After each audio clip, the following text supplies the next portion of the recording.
Hello viewers, welcome back to my channel World of Achievers, and do not forget to subscribe our channel.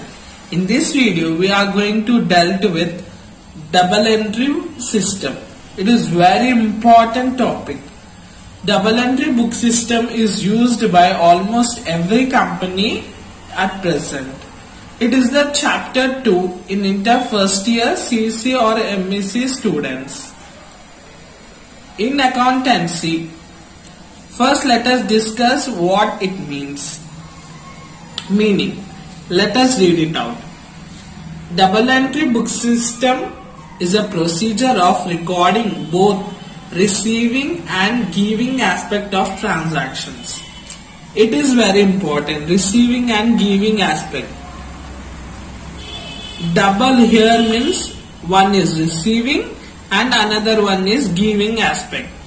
Let us know the fundamental rule of double entry book system. It is for every debit there must be correspondent value of credit. In double entry bookkeeping system we have two aspects.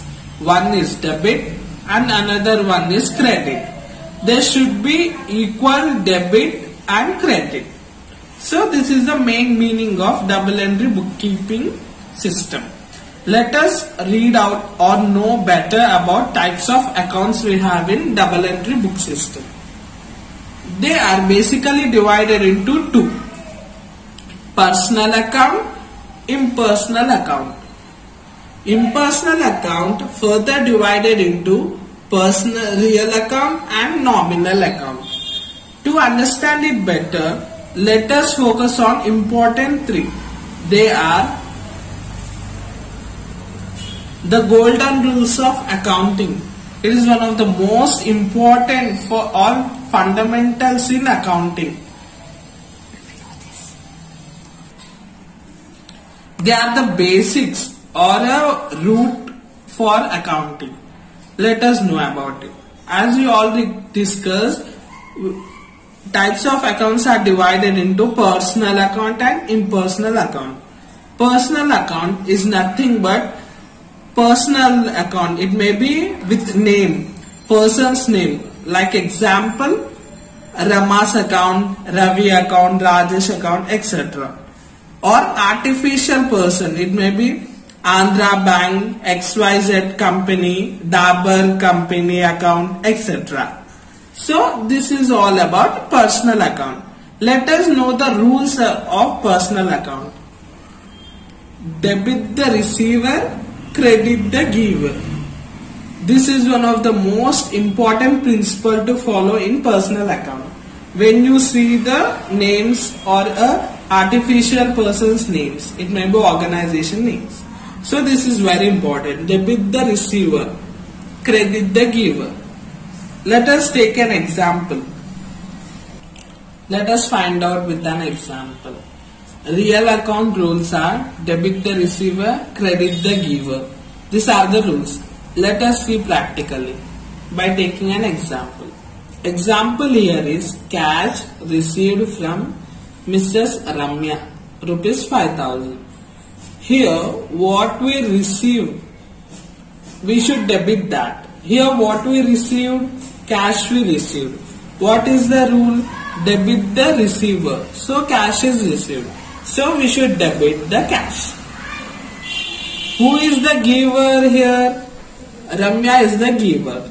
So we should credit Ramya. It's that simple.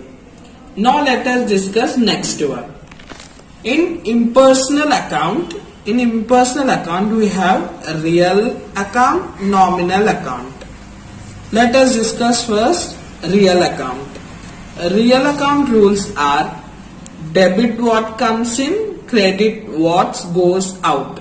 This is the principle. Let us apply in practical. Real account. Machinery purchased. Here I'll give an example. In real account we'll have like buildings, machineries, all tangible assets. In basic terms, all assets will be in real account category. So we are taking machinery purchased as an example 2000. So here what is the rule? Debit what comes in. What is coming in? Machinery is coming to our company. So we should debit what comes in. So machinery is coming, we should debit it. What is credit? Credit was goes out. What we are doing? We are paying cash in. So cash should be credited. So it's that simple. Next, in impersonal account we have nominal account. We have nominal account.